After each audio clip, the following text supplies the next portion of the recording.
Hello guys and welcome to another video. Today we are going to do a comparison between the Huawei 4G B525 and the Huawei 4G B535. We've had a lot of questions, people asking which device should I go for, so we're just going to do a quick rundown of some of the specs and some of the scenarios where which device would be better for you, so then you can use this information to decide whether you'd go for a B525 or a B535. So we're just going to jump straight into this and we're going to unbox the B525 first.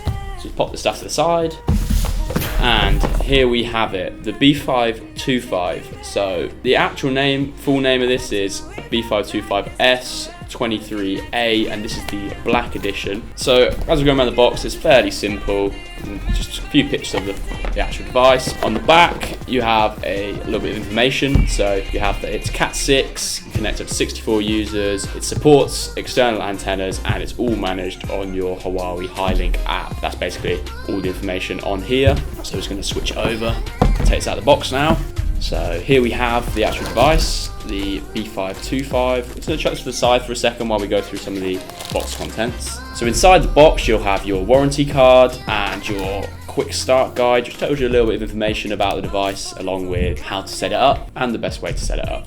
And if you take this sort of card divider out, you have your Ethernet cable and your power unit or power supply. So that's all the box contents. There's nothing else left in here, so I'm just going to throw this all back in and chuck it to the side. We'll pop this B525 out of its packaging sleeve.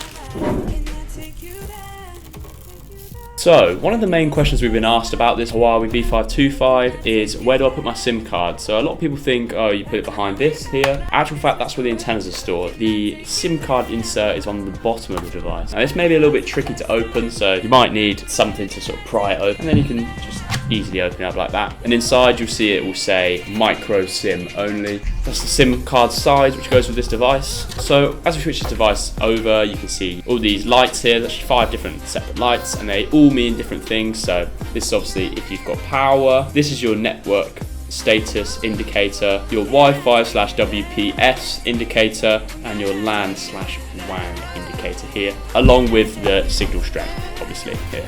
So that's what these all lights all mean. They all have different colors which indicate different things. We're not going to go fully into depth of what those mean today, because this is more of a which device you should buy, but that's what those lights actually mean. As I turn over to the back, you've got 3 LAN ports, 1 LAN/WAN port. You've actually got a telephone port here, your power, a USB port, and your reset button. So that's all that's on the back there. And underneath this little hatch here, as I've already said, you have your antenna port. So this can actually support 2 separate antennas. Plug into here and get yourself a better signal strength. So they go into these ports here.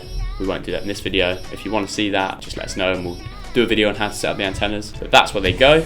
So that's about it for what everything on the outside of this device does. Now we're going to have a look at what's inside. So inside this B525, it supports CAT 6 LTE bands. You have 50 megabits per second upload and 300 megabits per second download. Very decent router. You're going to get super speeds on that. 4G speeds and on this device.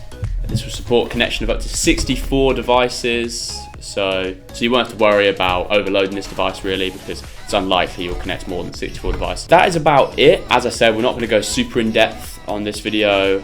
This is more of just sort of a quick comparison. If you would like us to do that, please comment and we'll do a full in-depth unboxing and basically breakdown of the B525.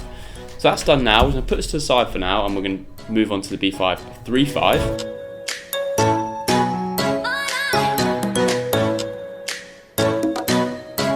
So here we have the Huawei 4G Plus router, which is the B535. Its full name is the B535-232, as you can see on all the information here. As we switch it over to the back, you can see it's a plug and play router. So that means you just insert your SIM card and it should work. The 4G up to 300 megabits per second download, 100 megabits per second upload. It's a dual band auto selection AC 1200 Wi-Fi. It's got 4 gigabits Ethernet ports. It connected to 64 devices and it's all managed by your Huawei smart home app again.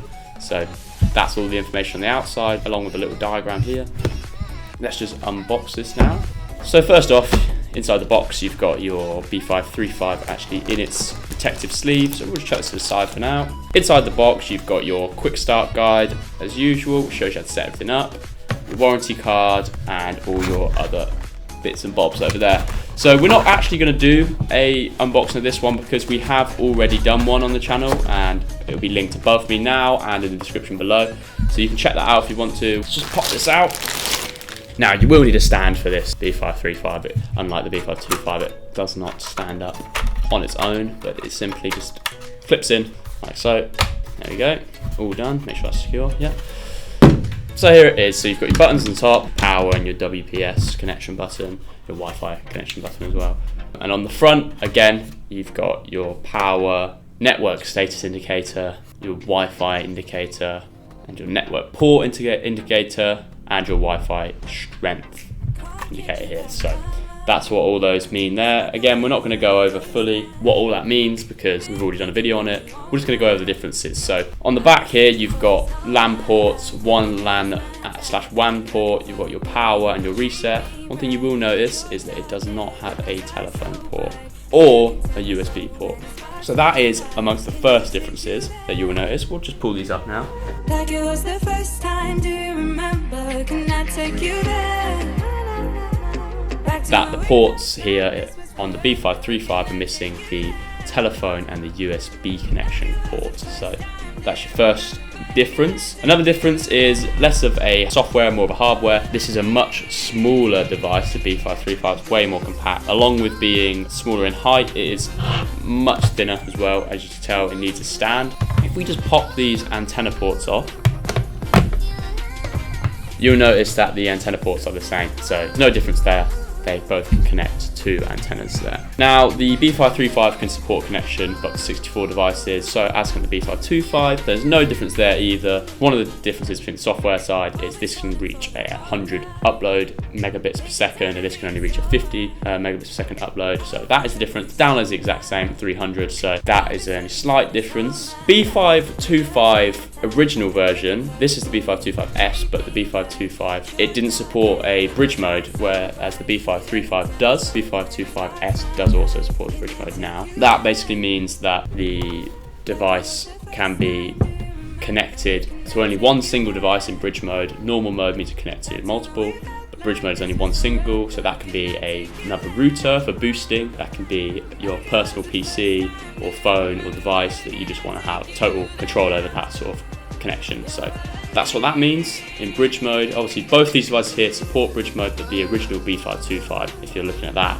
doesn't support bridge mode. So another key difference is the B525 is actually a CAT 6 router. So the LTE bands it runs on is CAT 6, whereas the B535 is a CAT 7 router. So that is another sort of significant difference actually within these devices. The B525 also supports VoIP or VoIP, whereas the B535 does not. And as previously stated, which you'd expect, the B525 supports a telephone interface, whereas the B535 does not. That is because it is missing telephone port, whereas the B535 has it here next to the reset button. Now, another question we were getting about the B535 in our last video was where do I insert my SIM? So it's a micro SIM and it goes in the bottom here. So there's no sort of thing to pull off like the B525. It's simply, you literally just insert it into this point here below the stand, which is very similar to the B525, apart from you just pull this part off on the B525. So as far as differences goes, they are the key main differences between the B535 and the B525. If you know any other differences that we haven't included, please comment them below. Grateful for adding